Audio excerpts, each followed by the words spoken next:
collies fixate on things, and for me, him either chasing a car, chasing a bike, or chasing a stick, I'm going to accept the fact he chases a stick. You know, he doesn't do the other things. So that's a pity. Yeah. I'd like to see that. Chase the postman. Yeah, that's it.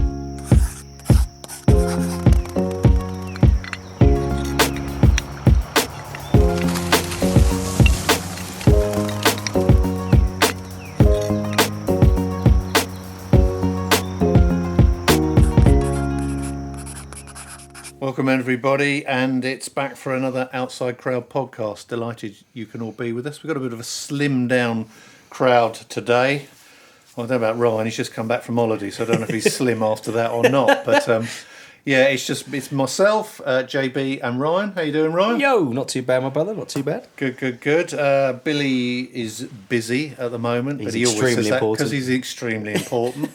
So so we're cracking on today regardless, and we're going to have a chat about, for very good reason actually, we're going to have a chat about animals and how they, sort of interacting in the outdoor environment. And the reason is personally because we've just got a new pup, and she's in here at the moment while we're recording. So if you hear any yaps and things like that, Ryan will use his magical dog skills to discipline her and keep her quiet. But you'll know what that's all about. It's not me whining. It's the dog.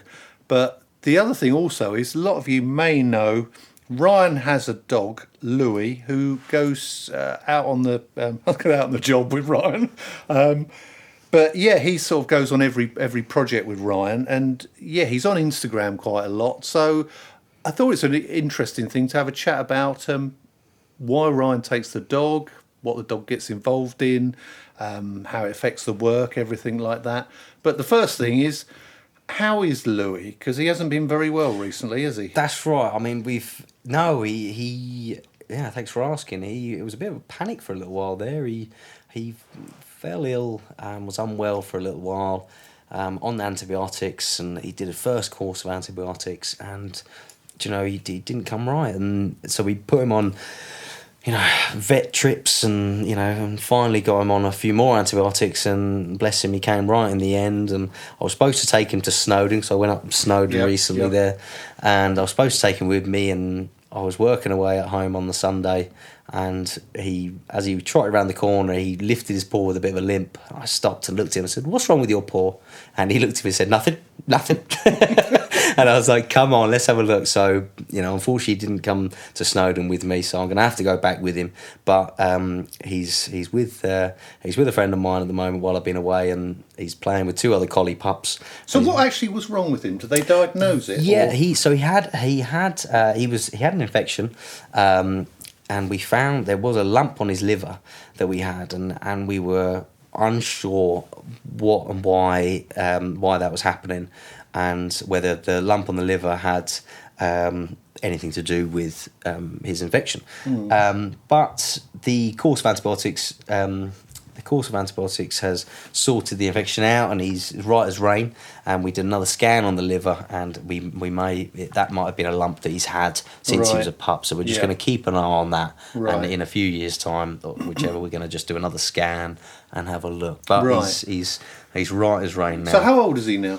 Louis is rising 4. He's 4 in October. Right. So and how did you get hold of Louis? Did you get him from a pup? And where did he come from? He was down. I was visiting my mother down in Taunton, near Somerset there, and I had my father's dog Tilly.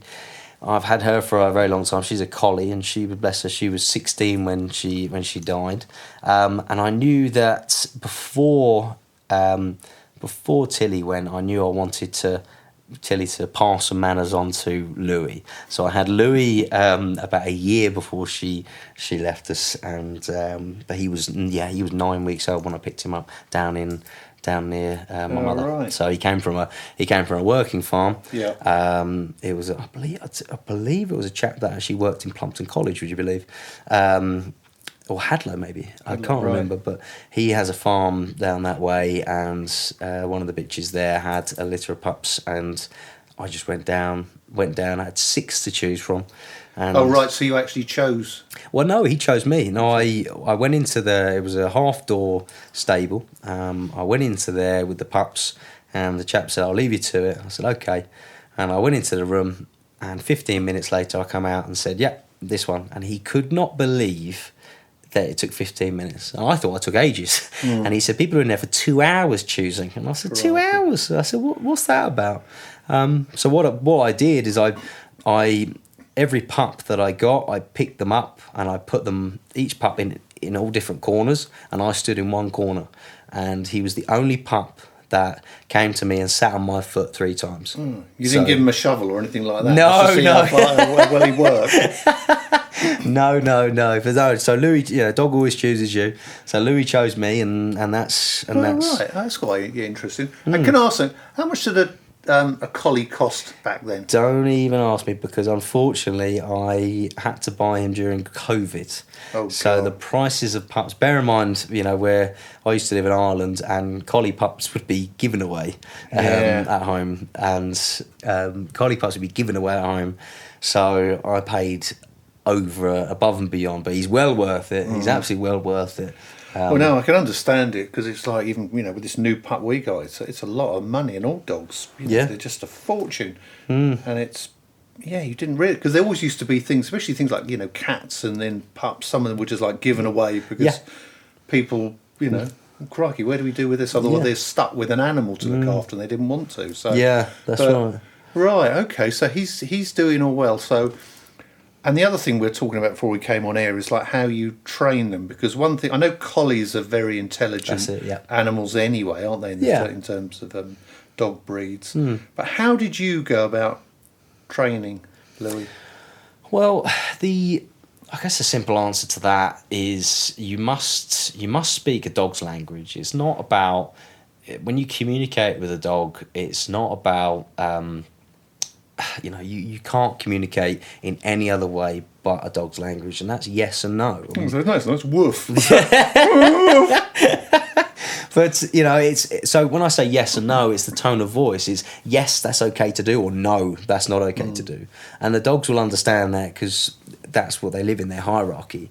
So it's working with him since he was only 9 weeks old. But you've got to start young. And I've never put Louis on a lead. I don't actually own a lead for Louis, and never have put him on a lead.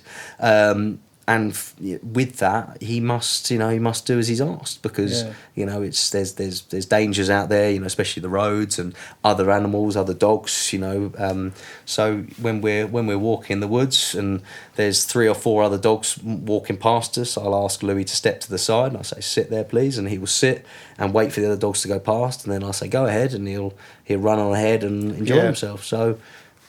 It's pretty good. So he's never done any actual formal, like, obedience training or anything like that? No, never. He's never been to any classes or anything like that. I admit myself either. I've never been to any classes. Well, no, you're well trained, aren't you? That's it. Yeah, it was yes and no for me as well. But it's. It just makes me laugh. I was thinking there, you say like it's a pack. So is like. RTW Landscapes, when you're out on site, that's the pack? Well, I was wondering where Louis fits in the hierarchy. Is he above Ollie and the other guys? Sometimes, yeah. Absolutely. Sorry, Ollie. You're picking on him now. Sometimes. The most thing Louis enjoys is our dig out stage. Louis always loves a dig out stage. When we're ripping up old decking, I'm sure you've seen the video of him helping me out. That was the day that I was on my own. One of the lads unfortunately wasn't well and couldn't come in. I was on my own with Louis, and we were taking an old deck up, wooden deck, and I thought, how am I going to do this on my own? I thought, hang on a minute, Louis here. And I handed him, I'd cut between the joists so there was no nails in, and I'd hand him a bit of timber. I said, please take that to the van.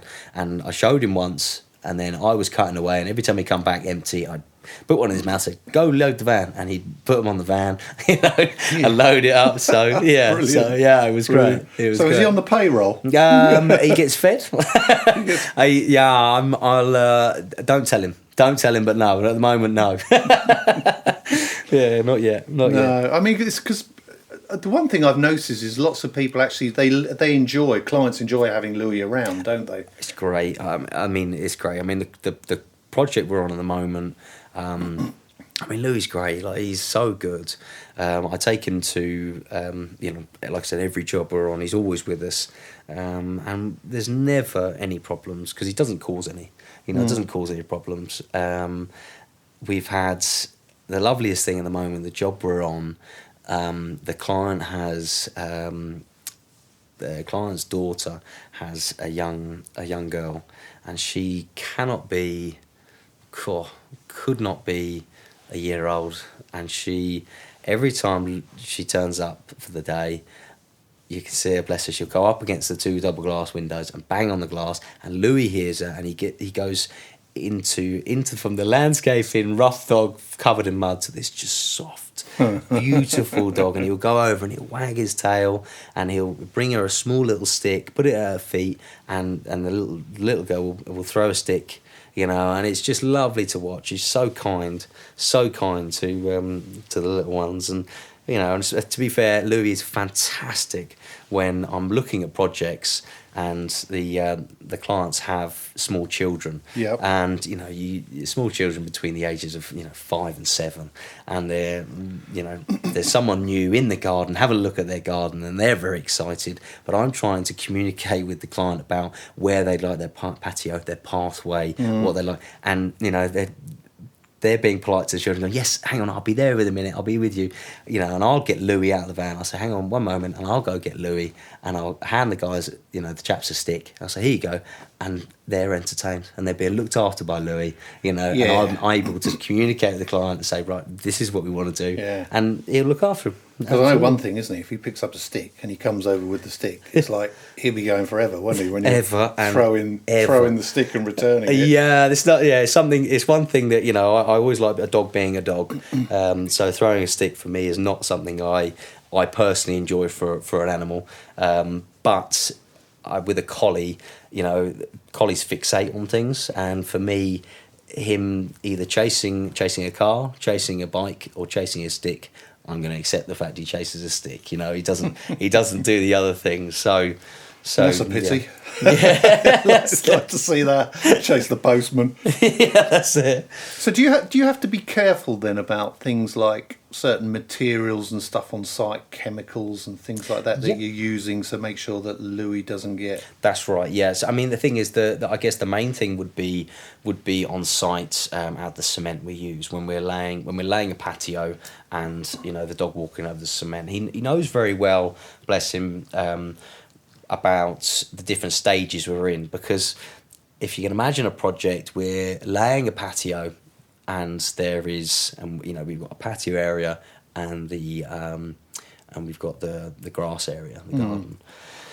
Louis will be able to play on the grass area while we're laying the patio. But then when we're laying the turf, he can't walk over that. So it's great because he knows when and what he can walk on, So, and if we're going over trenches, if we're doing, and we got boards out, he will walk across the boards that we walk on because he knows, and as well as concrete, we were concreting the project, and Louis ended up the other side of the concrete, and I was thinking, how have you got there? Yeah. And I just point at him and say, hey, he looks up, and I point either left or right and say, go around, and the dog will go around the concrete, and knowing not to step through it. Right. Yeah. So he's never actually caused you any problems in terms of gone through wet concrete or done anything where you messed up some seeding and stuff like that? No, never.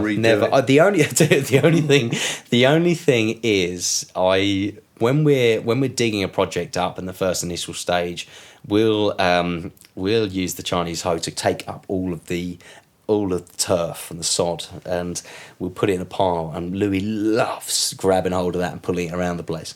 But bless him, he doesn't know the difference between when we're digging out the job and finishing the job with turf. Because one time Louis had a bit of a mad 5 minutes running around. It was great, and I said, right, we've got 3 rolls of turf for the front little bit. That's the last thing we do. Let's put 3 rolls of turf out the front, and just to finish off by the gate. And I went out there. Well, the 3 rolls of turf were ripped into nothing. So that's the only thing he's done. Yeah, it's the only thing he's done is grab our roll of turf and make it into nothing. Yeah. But hey ho, you know what? I'm happy about that. And you find that all the clients generally like them? Have you had any sort of like adverse response from clients or saying, "Oh, why are you bringing that dog in? And we don't want a dog on here"? And to be honest with you, if the way I see it and the way I look at it is, if people don't like the dog on the job, we probably wouldn't do it.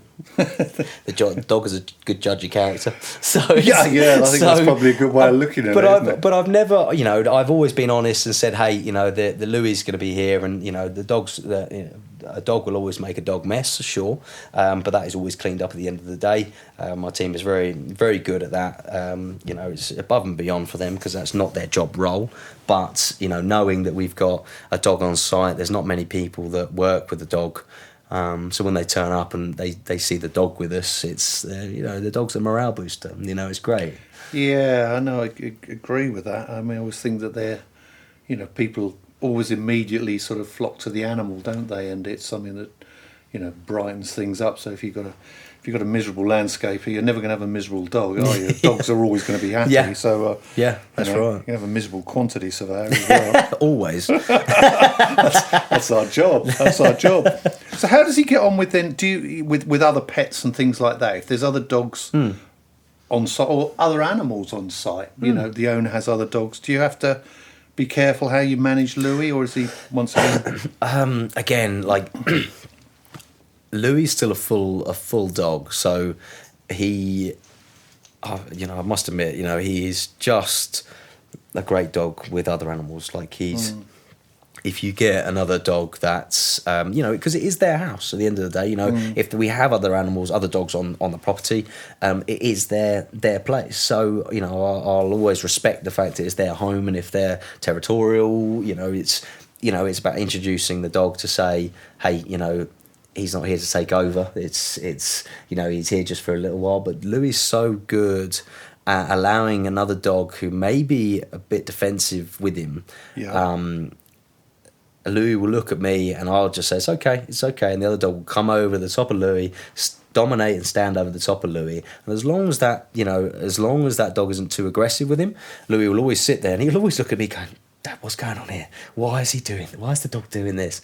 I said, well, because it's his home, let it get out of the system, and there is not one time where Louis hasn't got along with another dog, right, and they've ended up 2 minutes later running around the garden chasing each other. And it's lovely because the client, usually has to, either take the dog for a walk because they don't want the dog outside, when we're working, but because we have another dog there, the two dogs will go and play together. Yeah. So some clients find that they don't have to walk their dog in the evening, because by the time Louis and them are playing, the dog goes inside and lays down. I said, John, the dog doesn't even want to go for a walk. I said, well, no, because he's been playing with Louis. Yeah. But I know when Louis come round here and he's played with Oscar, and it's like, you see him running around, and I mean, Oscar doesn't take much to wear him out these days.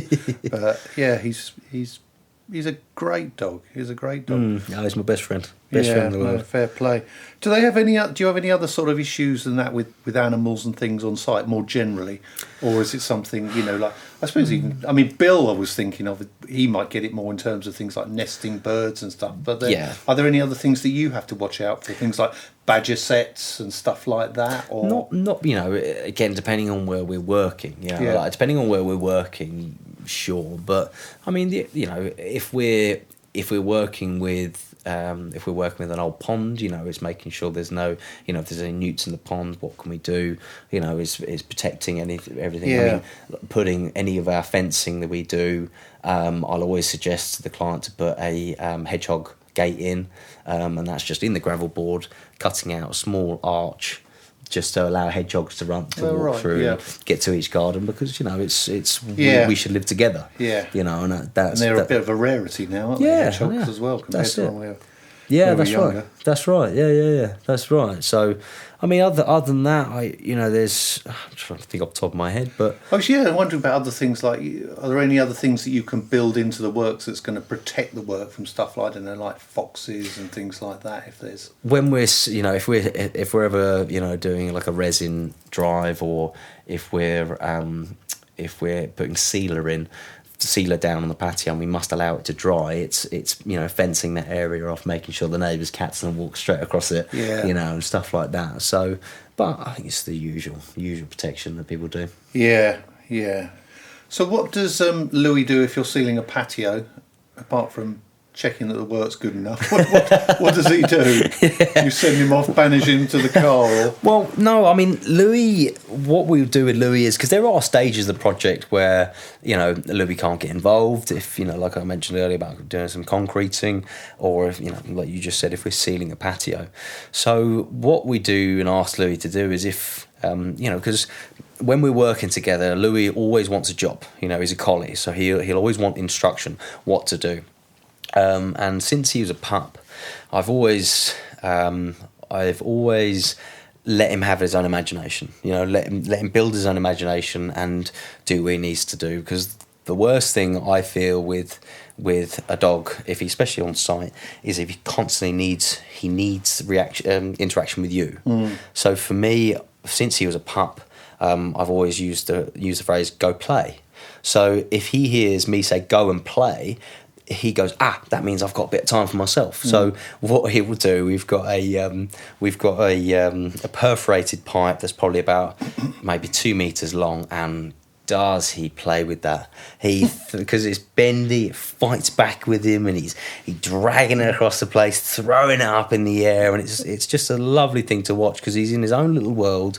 He's come over and said, "Can I help?" We're like, "Sorry, bro, unfortunately you can't help us today because we got to do this. Go and play." And he'll go away for about an hour or two, and he'll come back absolutely. He's tired. It's like, where have you been? I think you're doing him a disservice because I think when I've seen him do that, he's sitting there in a corner reading War and Peace, and with a cup of tea and a pipe, and just taking it easy. And it's like, oh God, am I with these thickos? It's like, he looks at me sometimes like that. Yes, I don't disagree. Absolutely, but I mean, yeah. So asking him to go and play is, he'll grab a hold of a stick or something, and you say go and play, and he's off. He's off playing on his own, so which is lovely. Have you ever had to build? Oh yeah, that's one thing I was going to ask about. Things like, what about things like artificial grass? Do you find? I know clients want that, not really particularly keen on it, but how does that work with dogs? What do you mean? Good for them, bad for them? Because I would have thought it was a plastic surface. It's not the best surface to. Oh, well, again, but then again, it might wear better than it would. Yeah, this is the thing. So, if you do have animals and you would like artificial grass, there is a different there's a different layer that you put underneath the artificial grass to take in the smells from the dog's urine and the animal's urine. So it does help in that way. But yeah, for me, it's it's natural all the way. I'm not like you said, I'm not a fan of artificial grass, but it does suit a purpose. Especially if you do have a bitch on site in the house. The grass will die because of that bitch peeing in the garden. So it does become patchwork then, and you're constantly filling up, and then the mud, and it comes up. So artificial grass works sometimes on that, but for me, I wouldn't want any animal standing on plastic grass at all. No, I can understand that. I know we had some friends, and when they're having their garden redesigned, they actually had they put down artificial grass because they had quite a few dogs in the house, and it was like, I was wondering, I don't know if it gets hot in the sun, whether it gets them to walk on, or whether, like you say, if they're going to pee on the grass, whether that's going to start to make things smell more. But I imagine these artificial grasses are a bit more sophisticated than I'm giving them credit for. Well, I wouldn't give them too much credit either. But no, I'm not a fan of them. But yeah, there's a layer you put underneath that will take in the smell and help in that respect. But yeah, I mean, for me, it's no, thank you. No, and things like, have you ever had to do anything like put a chicken coop up or anything like that, or chicken runs and stuff? Yeah, absolutely, yeah. Part of the landscaping work. Absolutely. Well, I put a few up for myself, to be honest with you. But we've done a few chicken coops for a few people, and it's again, it's it's, people will put a chicken coop on a bit of a grass area, and within 2 weeks, if that, the whole place is turned up, and it becomes a bit of it just becomes a mud pit. Yeah. So if anyone is putting a chicken coop in, it's making sure that coop will be able to can be moved around throughout the year. As well as, say, you have the chicken coop itself and then the pen. Yeah. So making the pen big enough that you might be able to halve the pen through through the summer, allow it to grow that side, and then put them back across. Yeah. So, and if you do have hens in there, I'd always say put some grit sand in the corner. Always put grit sand into the run, because the chickens, as they scratch the ground, they're taking nutrients in through to make the shells. Yeah. So if you don't have too much of that in the soil, it's not easy to make the shells for themselves. So having grit sand in there for them to be able to scratch through, right, creates a better shell. And what about things, because I know you're always heavily involved with horses, weren't you, when you're back in? A little bit, yeah. How do you if you're, obviously people who want landscapers, they want things like stables and paddocks and stuff like that. Yeah. Is that things you do? Yeah. You put them together and work with those, and what considerations would you need, say, if people need, if they're having stables, if they're having like a whatever you call it, a horse yard? Out your depth there, eh? I am. I'm winging it big time. That area where the horses run round. Yeah, that's right. So I mean, I would always build. My father used to build horse lorries, and his mentality was to build the horse lorry with the horse in mind. There's people out there who would build a horse lorry with the fact that, there's lots of money in horse lorries, and as someone who comes from a horsey background, would walk into the back of a lorry and look around thinking this is a death trap, because there's so many things a horse can catch themselves on. They haven't thought about even the bar to hold up the petitions, because it's too low, and every horse going to rub their bottom on it and mess up their tail, and just things like that. So a yard, I mean, we do a lot of it.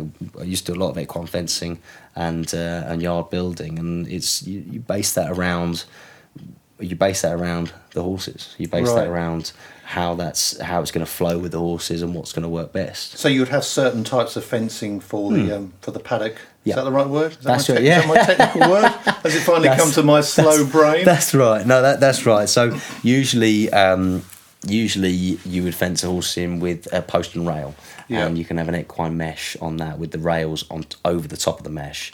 You'd have smaller mesh nearer the bottom, as the smaller the animal to the ground, the smaller the hole needs to be. Right. But what would you actually have in the paddock as the ground surface? Do you have to have anything special, or do you just have grass? Or it'd be just grass. Just grass. It'd be just grass. If that gets too shitty and worn up, do you put anything down, sawdust down? Or? No. So it'd be paddock maintenance. So once if you do have horses out in the field, you would have a few paddocks that you'd have one, a couple on rest, and then you would swap over depending on the year. But for me, it's making sure, there's the equine lot out there, the hardest working people I know anyway, because it is constant, it is constant work. But being able to get from your stable to the field without being caked in mud is the main thing, priority for me. So making sure the gateways have a hard standing in, making sure the water trough isn't in a corner, because if you have a few horses out in the field and you have one of them as a bit of a bully,